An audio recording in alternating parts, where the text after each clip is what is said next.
अस्सलाम वालेकुम जी ते गुड मॉर्निंग। की हाल चाल है दोस्तों का? सब ठीक ने जी। लो भी अज तुहानूं असीं एक सैकल का तारफ कराउण लगे हैं। तो सैकल हैगा साडे दादा जी का, अल्लाह जन्नत नसीब करे, फौत हो गए ने जी आप।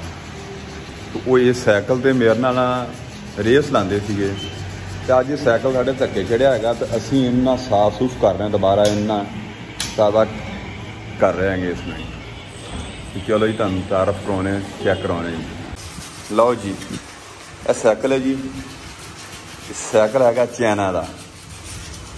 तो दादा जी ने बहुत ना इनू शौक ना रखा हुआ सी।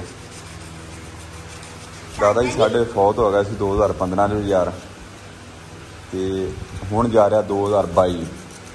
तकरीबन 7 साल हो चले ने सैकल में साढ़े को खड़ोते हैं।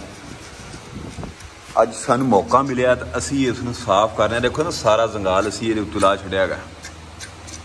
तो दादा जी जो डेरे से जाते सी, मैं नाल उन्हां नूं हुंदा सी, ते मेरे नाल वो इस सैकल के उत्ते ना स्पीड रेस लाउंदे सीगे।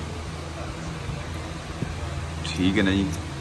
यह देखो साहल भाई लग्या छोटा जी इनू साफ करने वास्ते। ऐ भतीजा छोटा रिहान, ये भी जी बहुत शौक कर रहा है, कहना मैं भी सैकल साफ करना है। इधरों साहल है अभी ए देखो जी, यह खूंडा सीगा, यह जी स्टिक जड़ियाँ ने जी, ये दादा जी ने नाल ये रखी हुई। जिधर जाना अगे पिछे उन्होंने इनू नाल लैके जाना होंदा सीगा। ये डैनबो किधर की यार नाल ला के, क्यों बई ये चलता भी है। देखो जी यार ना मैं तुम चला के चेक कराना है थोड़ा जहा। साहल है इन पकड़ यार कैमरे में, मैंने चला के चेक कराना। सही यार, एक मिनट ब्रेक करी यार। सही भाई बैठे शुरू आ सफाई नहीं बिल्कुल। साल पकड़ यार के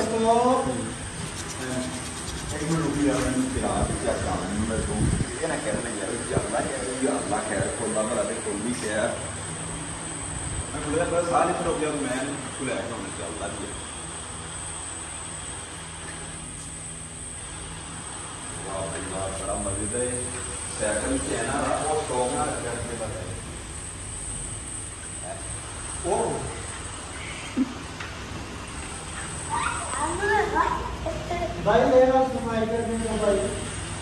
ठीक हो गया।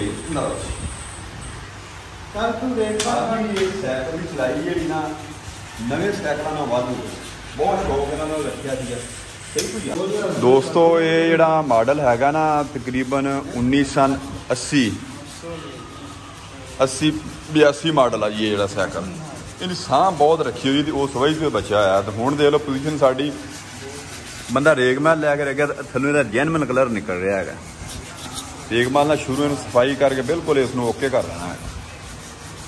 तो ये सैकल की उम्र ला लो तुसीं 20 ते 20 40 ते 2 42, तकरीबन 40 42 साल इस सैकल की उम्र हो चुकी है जी।